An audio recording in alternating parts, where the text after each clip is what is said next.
انا للہ و انا الیہ راجعون، کوئی شک نہیں کہ ہم اللہ کی طرف سے ہیں، کوئی شک نہیں کہ ہم اللہ کی طرف سے ہیں۔ و انا الیہ راجعون، اور کوئی شک نہیں کہ ہم اسی کی طرف لوٹ کر جانے والے ہیں، یعنی ہم اپنے مالک کی طرف لوٹ کر جانے والے ہیں۔ کیوں ہم یہ آیت پڑھتے ہیں جب کچھ برا ہوتا ہے؟ ہمیں اس کی حکمت کے بارے میں سوچنا چاہیے۔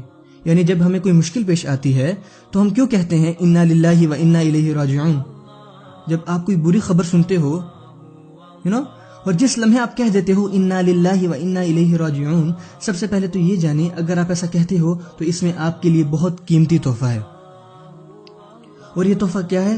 سب سے پہلے میں آپ کو یہ بتانا چاہوں گا اس سے پچھلی آیت میں اللہ عز و جل جب میں نے آپ کو یہ بتایا فرماتے ہیں، اس سے پچھلی آیت میں وبشر الصابرین، وبشر الصابرین بالمفرد، یہ یہاں واحد استعمال ہوا ہے، خوشخبری سناؤ ان صبر کرنے والوں کو، اور یہ خوشخبری سنا دو عربی میں واحد لفظ آیا ہے، اور جب اللہ واحد لفظ میں کوئی حکم کرتے ہیں تو وہ ڈائریکٹ حکم آپ صلی اللہ علیہ وسلم کے لیے ہوتا ہے۔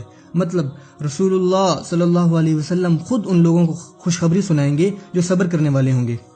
بائی دا وے، اس آیت کے بعد جو بھی کہے انا للہ و انا الیہ راجعون، پہلے تو ہمیں اللہ ان لوگوں میں سے بنائے جو مشکل اوقات میں یہ آیت یاد رکھتے اور پڑھتے ہیں، اور ہمیں ان لوگوں میں سے بنائے جن کو قیامت والے دن آپ صلی اللہ علیہ وسلم خوشخبری سنائیں گے۔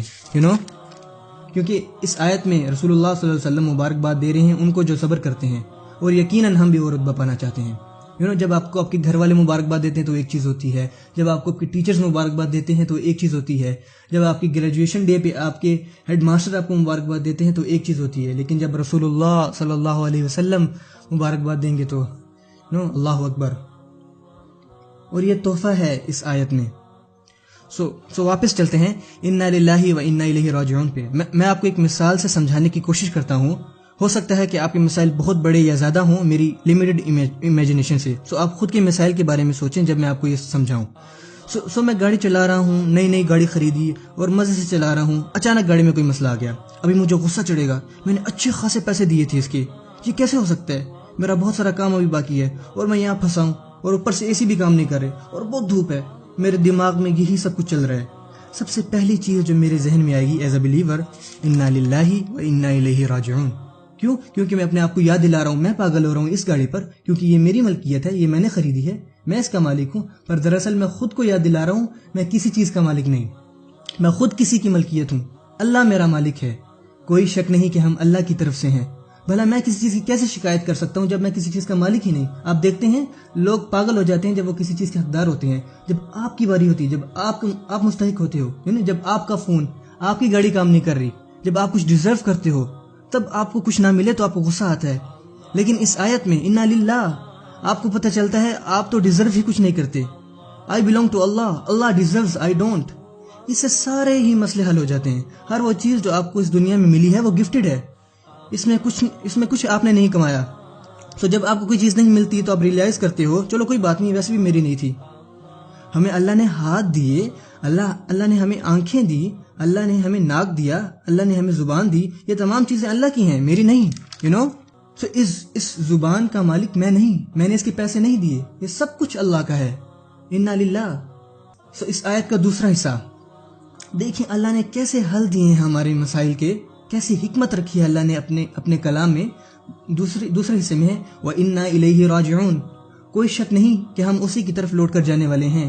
یہ کیوں امپورٹنٹ تھا؟ کیونکہ آپ کی ابھی جو بھی مشکل ہے، آپ کو جو بھی مسئلہ ابھی درپیش ہے وہ پرماننٹ نہیں ہے، چاہے وہ پیسوں کا مسئلہ ہو، چاہے وہ ہیلتھ کا مسئلہ ہو، یا فیملی پرابلم ہو، یا ایموشنل پرابلم ہو، یا فزیکل پرابلم ہو، کوئی فرق نہیں پڑتا، کوئی بھی مسئلہ پرماننٹ نہیں ہے۔ کیونکہ آپ اور میں بھی ہمیشہ رہنے والے نہیں، تو ہماری پریشانیاں کیسے ہمیشہ رہ سکتی ہیں؟ ہمیں تو خود اللہ کی طرف لوٹ کر جانا ہے۔ پھر آپ کو لگے گا یار یہ بھی کوئی مسئلہ ہے، چھوڑو یار اس مصیبت کو، میں تو خود یہاں سے جانے والا ہوں۔ چیزوں کو ایک دوسرے کی اہمیت کی نظر سے دیکھیں، ایسا کرنے سے آپ انہی چیزوں پر غور کرو گے جو واقعی میٹر کرتی ہیں۔ اگر آپ ایسا نہیں کرتے تو پھر آپ غلط چیزوں پر فوکس کرتے ہو۔ میرے استاد اکثر یہ مثال دیا کرتے ہیں کہ اگر آپ کسی بلڈنگ میں ہیں اور وہاں آگ لگ جاتی ہے اور آپ وہاں خواہ مخواہ بحث کرنے لگ جاتی ہو کہ یار اس دیوار پر کون سا رنگ ہونا چاہیے، میرے خیال سے گرے کے ساتھ بلو ٹھیک رہے گا۔ بھائی بلڈنگ میں آگ لگی ہے، پہلے آپ پانی ڈھونڈو ورنہ بھاگو جان بچا کر، اصل چیز میٹر کرتی ہیں جب آپ کو اصل مسئلہ سمجھ آ جاتا ہے، بڑا مسئلہ سمجھ آتا ہے، اور بڑا مسئلہ یہ ہے کہ ہم نے ابھی تک یہ نہیں جانا کہ ہم اللہ کی طرف سے ہیں۔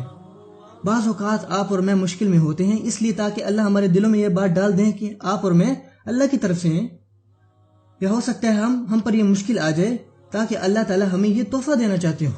اور اگر ہمارے دلوں میں یہ بات آ گئی، یقین کریں صبر کرنا بہت آسان ہو جاتا ہے۔ اور آپ اور میں صبر کرتے ہیں، اللہم اجعلنا من الصابرین، تو پھر رسول اللہ صلی اللہ علیہ وسلم کی مبارکباد آپ کے لیے اور میرے لیے۔ بارک اللہ لی ولکم، والسلام علیکم ورحمۃ اللہ وبرکاتہ۔